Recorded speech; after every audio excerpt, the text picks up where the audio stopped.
Hi guys, आज हम पढ़ेंगे धातुओं एवं मलों के वृद्धि क्षय की चिकित्सा अष्टांग हृदय के अनुसार या आचार्य बागभट्ट के अनुसार। इससे पहले वाली वीडियोस में हम धातुओं एवं मलों की वृद्धि और क्षय के लक्षण देख चुके हैं।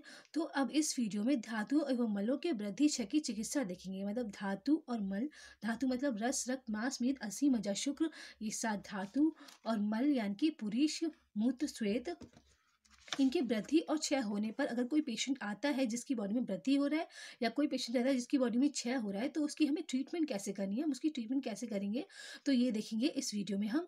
ओके गाइज, और गाइज इससे पहले वाली वीडियोस जो चैनल पे अपलोड की गई हैं उसमें बहुत सारे टॉपिक आयुर्वेद के इंपॉर्टेंट जैसे कि प्राकृत विकृत वात पित्त कफ के कर्म, जठराग्नि पर दोषों का प्रभाव, और क्षय प्रकोप प्रशम की परिभाषा, दोषों की त्रिविध गति और दोषों का मूल कारण, दोष प्रकोप के 3 कारण, और रोग का त्रिविध आश्रय, रोग का त्रिविध कारण, उन आत्म रोग का आश्रय है या नहीं, क्षय प्रकोप प्रशम, और जठराग्नि की विकृति, उसकी महत्ता, विवेचना न हो पाना, जठराग्नि के सहायक वायुओं का वर्णन, देह प्रकृति, कोष्ठ के प्रकार, कोष्ठ पर वात पित्त कफ का प्रभाव, और रसादी धातुओं के क्षय वृद्धि के लक्षण, और वात पित्त कफ के क्षय वृद्धि के लक्षण, और वात पित्त कफ तीनों का वर्णन तीनों आचार्यों के अनुसार, उनके कर्म, उनके गुण, उनके स्थान, उनके प्रकार के कर्म और स्थान, और स्वस्थ की परिभाषा आचार्य चरक के अनुसार। ये सारी वीडियोज हम चैनल पर देख चुके हैं, तो आप चैनल पर जाके सर्च कर सकते हैं, रीड कर सकते हैं, राइट कर सकते हैं, चेक कर सकते हैं, जैसा आपको कंफर्ट हो आप वैसा कर सकते हैं। ठीक है गाइस, तो अब हम पढ़ते हैं धातुओं एवं मलों की वृद्धि एक क्षय की चिकित्सा अष्टांग हृदय के अनुसार या आचार्य बागभट्ट के अनुसार। श्लोक देखते हैं। विशेषाद रक्त वर्ध्य उत्थान, रक्त श्रुति विरेचने, मास वृद्धि भवात, रोगान शस्त्र छार अग्नि भी, अग्निकर्म भी। इसका रेफरेंस है अष्टांग हृदय सूत्र स्थान के 11 चैप्टर का 30 श्लोक।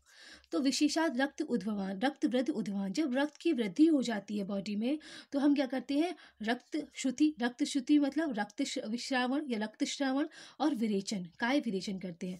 तो विशेषतः रक्त की वृद्धि से उत्पन्न रोगों में रक्त श्रावण में होता है लेटिंग गो ऑफ ब्लड लेटिंग, मतलब जैसे कि जलोका है, जलोका जो होती है एक लीच होती है, उसको वहाँ से ब्लड सकिंग करवाते हैं, तो ये रक्त श्रावण हो गया। या फिर प्रच्छान करके मतलब ब्लड से छोटी छोटी कट लगा के वहाँ से ब्लड लेटिंग करवाते हैं, ये भी रक्त श्रावण हो गया। या फिर श्रृंग मतलब सींग जो होता है गाय का, उससे ब्लड लेटिंग करवाते हैं, उसमें वैक्यूम क्रिएट होता है। या अलाबू मतलब होता है लौकी से उसमें उसको उसके अंदर का जो मज्जा होता है वो निकाल के और उसमें एक वैक्यूम क्रिएट करके हम अलाबू से रक्त श्रावण करते हैं। तो रक्त श्रावण मतलब लैटिंग ऑफ ब्लड को निकालना वैसे तो सकिंग करके जलोका से निकाल सकते हैं, प्रच्छान करके निकाल सकते हैं कट लगाकर, और अलाबू से निकाल सकते हैं, और श्रृंग से लगा सकते हैं, श्रृंग मतलब सींग से निकाल सकते हैं। ठीक है, और काय विरेचन करना चाहिए। तो रक्त की वृद्धि होने पर, रक्त की अगर वृद्धि होगी है तो ये करना चाहिए,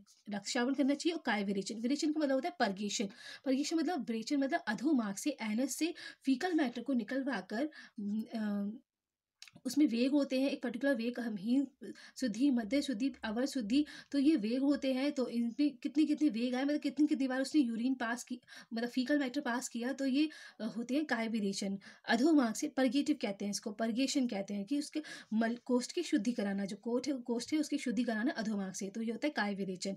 फिर है मांस वृद्धि से होने वाले रोगों में शस्त्रकर्म, क्षारकर्म एवं अग्निकर्म चिकित्सा करनी चाहिए। तो मांस वृद्धि, अगर मांस की वृद्धि से रोग हुआ है तो वहाँ पर शस्त्र का मतलब लेखन, पाटन, सीवन, दारण, तो ये जो है ये शस्त्र कर्म है, एषण वगैरह, विश्रावण, भेदन, छेदन। तो ये इसकी आगे आने वाली वीडियोस में इसको डिस्कस किया जाएगा, तो आपको वहाँ से पता चल जाएगा ये शस्त्र कर्म एग्जैक्टली होते क्या है। लेकिन आप थोड़ा व्यू करने के लिए ऐसे कर लीजिए, लेखन मतलब स्क्रैपिंग और कटिंग और पंक्चरिंग, तो ये शस्त्रकर्म होते हैं। फिर होता है क्षार मतलब क्षार अप्लाई करके उस पर मांस वृद्धि को ठीक किया जाता है। क्षार एक तरह का कंपाउंड है जो कि आयुर्वेद में बनाया जाता है बहुत सारी औषधियों को यूज़ करके, तो क्षार कर्म कर सकते हैं मांस वृद्धि में। और अग्निकर्म मतलब होता है कॉटराइजेशन, मतलब तप्त शलाका मतलब तप्त मतलब हॉट इक्विपमेंट से उसमें उसको जलाते हैं, वहाँ पे कॉटराइजेशन करते हैं, कॉटरी करते हैं, जो एक्सेस मांस होता है उसको काट जलाकर वहाँ से निकाल देते हैं, हटा देते हैं, ठीक है। तो ये पाइल्स में या फिस्टुला वगैरह में होती है, ठीक है। फिर है स्थौल्य काश्य उपचारेण। अब आते हैं दूसरे श्लोक पर। स्थौल्य काश्य उपचारेण मेदो जान अस्थि संचयात जातान क्षीर घृत तिक्त संयुक्ते वस्ति विस्तदा। इसका रेफरेंस है अष्टांग हृदय सूत्र स्थान के 11 चैप्टर का 31 श्लोक। तो स्थौल्य और काश्य उपचारेण मेदजान अगर मेद की वृद्धि होती है तो स्थौल्य की चिकित्सा करेंगे, और मेद का क्षय होता है तो काश्य की चिकित्सा करेंगे। तो मेद की वृद्धि हुई यानी कि हम पे मोटापा बढ़ा, यानी कि फैट बढ़ गया, तो हम स्थूल हो गए, स्थूल मतलब मोटे हो गए, तो स्थौल्य में जो चिकित्सा की जाती है वही मेद की वृद्धि में चिकित्सा होगी। और जो काश्य मतलब पतला हो जाना, बहुत लीन एंड थिन हो जाना, वेट लॉस हो जाना, वो काश्य होता है। कृष्टा हो जाना, तो कृष्टा की जो चिकित्सा होगी वो मेद के क्षय में होगी। तो मेदो वृद्धि से उत्पन्न विकारों में स्थौल्य चिकित्सा एवं मेद क्षय जनित रोगों की काश्य चिकित्सा करनी चाहिए, ठीक है। फिर है अस्थि संचयात। अस्थि क्षय से उत्पन्न विकारों की चिकित्सा क्षीर घृत तथा तिक्त द्रव्य मिश्रित वस्ती से करनी चाहिए। तो अस्थि क्षय से उत्पन्न विकारों में चिकित्सा, अस्थि का क्षय हो रहा है, जो बोन्स है अस्थि धातु है उसका क्षय हो रहा है, उसकी बॉडी में कमी हो रही है, तो उसमें हमें क्षीर मतलब दूध, घृत मतलब घी, क्षीर और मिल्क और घी तथा तिक्त द्रव्य से मिश्रित वस्ती से करनी चाहिए। तो इनसे वस्ती जी जाती है। वस्ती मतलब होता है कि एनीमा देना। एनीमा बहुत अलग चीज़ है, लेकिन उसको मॉडर्न से कोरिलेट कर सकते हैं कि एनीमा जो देते हैं वही वस्ती से कोरिलेशन कर सकते हैं, लेकिन वस्ती कर्म एक अलग है, बहुत अलग चीज़ है, ठीक है। तो उसे अधोमार्ग से देते हैं, अधोमार्ग से एनएस से, या फिर यूरिथ्रा के मार्ग से, यूरिन का मार्ग जो होता है, मूत्र इंद्रिय होता है, वहाँ से दे सकते हैं। तो और स्त्रियों में अपत्य मार्ग से भी दे सकते हैं। तो अस्थि के क्षय होने पर हमें वस्ती का प्रयोग करना होता है। वस्ती को हम आगे आने वाली वीडियोस में अच्छे से पढ़ेंगे, ठीक है। फिर होता है विड वृद्धि जान्य अतिसार क्रियया विट संचो उद्भवान मेषाज मध्य कुलमास यव मास दाभि मूत वृद्धि चयो उत्थासांच मेह कृच चिकित्साया व्यायाम अभ्यंजन स्वेद मध्य स्वेद क्षयो उद्भवान। इसका रेफरेंस है अष्टांग हृदय सूत्र स्थान के 11 चैप्टर का 32 एंड 33 श्लोक। तो विड वृद्धि से उत्पन्न रोगों में अतिसार के समान उदरशोधन तथा जठराग्नि दीपन आदि चिकित्सा करनी होनी चाहिए। तो विड की वृद्धि हुई यानी कि फीकल मैटर की बहुत ज़्यादा बढ़ गया, निस्सरण बहुत ज़्यादा बढ़ गया। हम बार बार मतलब जो पेशेंट है वो बार बार फीकल मैटर को पास करने जा रहा है, तो यही अतिसार होता है। अतिसार मतलब डायरिया, लूज मोशन भी वही होता है, बार बार मल का निस्सरण करने के लिए, डिफिकेशन करने के लिए वो जाता है। तो इसमें विड वृद्धि होने पर, पुरुष की वृद्धि होने पर अतिसार के समान चिकित्सा करेंगे। जो चिकित्सा अतिसार में करते हैं वो चिकित्सा करेंगे, और जठराग्नि का दीपन करेंगे। जठराग्नि मतलब जो मेन अग्नि है जठराग्नि, उसको बढ़ाने का चिकित्सा करेंगे, ठीक है। फिर है पुरुष क्षय से उत्पन्न रोगों में भेड़ा तथा बकरा के मध्य काय के मांस का भक्षण अथवा कुल मांस और मांसद्यो एवं राजमांस का आदि का सेवन करना चाहिए। अगर पुरुष का क्षय हुआ, पुरुष का क्षय मतलब पुरुष आ ही नहीं रहा है, पुरुष का क्षय हो गया बॉडी में, तो निकल नहीं रहा है बॉडी से, तो उसमें हमें भेड़ा तथा भेड़ मतलब बकरे के मध्य, बकरा, तो इनका भेड़ का मेल और बकरे का मेल जो है उसका मध्य काय मतलब उधर, उसके एब्डोमेन का मांस का भक्षण करेंगे, उसके एब्डोमेन का मीट का इंटेक करेंगे, या फिर कुल मांस यानी कि उबले या कह सकते हैं उसे हॉर्डियम बल्गैर लिन मांस मतलब उड़द की दाल का सेवन करेंगे। और राजमांस एक तरह की दाल होती है, उसे राजमा कहते हैं, तो राजमा की दाल का सेवन करेंगे। मूत्र वृद्धि से उत्पन्न रोगों की चिकित्सा प्रमेह के समान तथा मूत्र क्षय से उत्पन्न रोगों की चिकित्सा मूत्र क्षय के समान होती है। तो ये देख लेते हैं। मूत्र वृद्धि क्षयो उत्सांच मेह कृच चिकित्साया। तो मूत्र वृद्धि की जो चिकित्सा होगी वो प्रमेह के समान होगी, और मूत्र कष की चिकित्सा और मूत्र क्षय की चिकित्सा मूत्र कष के समान होगी। तो मूत्र वृद्धि की चिकित्सा प्रमेह के समान होगी। प्रमेह जो होता है, प्रमेह को हम एनोरेक्टल डिजीजेस कह सकते, एनोरेक्टल डिजीज नहीं, यूरिनरी डिजीजेस कह सकते हैं।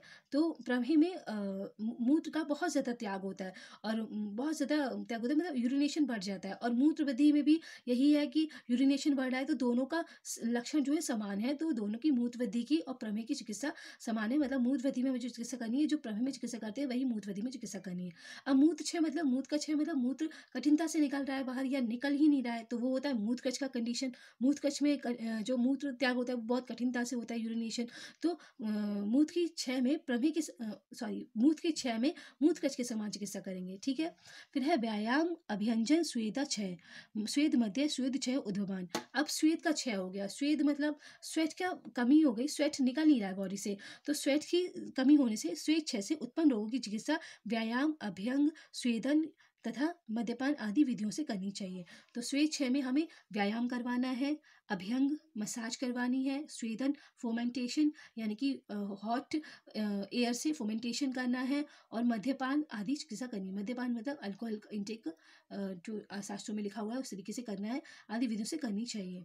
तो ये स्वेच्छा में, क्योंकि व्यायाम करेंगे तो व्यायाम से हमारी एनर्जी लॉस होती है, तो बहुत ज़्यादा पसीना निकलता है, तो उससे स्वेट का प्रवर्तन दोबारा हो जाएगा व्यायाम करने से। अभ्यंग से भी स्वेट का प्रवर्तन हो जाएगा, उसमें मसाजिंग करेंगे, और स्वेदन से भी स्वेट निकलता है, तो ये मद्यपान से भी। तो ऐसी विधियों से करने से स्वेट की चिकित्सा हो जाएगी। ठीक है गाइस, तो हम एक बार फिर से देख लेते हैं स्टार्टिंग से। रक्त की वृद्धि में हमें रक्तस्रावण और विरेचन करना है, और मांस की वृद्धि में शस्त्रकर्म क्षारकर्म अग्निकर्म करना है। मेद की वृद्धि में स्थौल्य चिकित्सा करनी है। मेद क्षय में काशी चिकित्सा करनी है। अस्थि क्षय से उत्पन्न विकारों में क्षीर घृत तथा तिक्त द्रव्यों से मिश्रित वस्ती देनी है। और विट की वृद्धि में अधिसार नाशक चिकित्सा करनी है, और जठराग्नि को पदीत करना है। और पुरुष क्षय में हमें बकरे का मांस, भेड़ा का मांस और कुल मांस और यव मांस देव और कुल मांस राजमांस इनका सेवन करना है पुरुष क्षय में। और मूत्र वृद्धि में प्रमेह की समान चिकित्सा करनी है। मूत्र क्षय में मूत्रकच की समान चिकित्सा करनी है। और श्वेत क्षय से उत्पन्न रोग की चिकित्सा में व्यायाम अभ्यंग और स्वेदन मद्यपान आदि विधियों से करनी है। ठीक है, तो ये थे रस रक्त मांस मेद अस्थि मज्जा शुक्र 7 धातुओं के और पुरीश मल मूत्र के क्षय की और वृद्धि की चिकित्सा अष्टांग हृदय के अनुसार आचार्य बागभट्ट के अनुसार। ठीक है गाइस, अब इससे आगे आने वाली वीडियोज में हम ओज का वर्णन पढ़ेंगे तीनों आचार्य के अनुसार। Okay guys, thank you, have a nice day, जय हिंद जय भारत।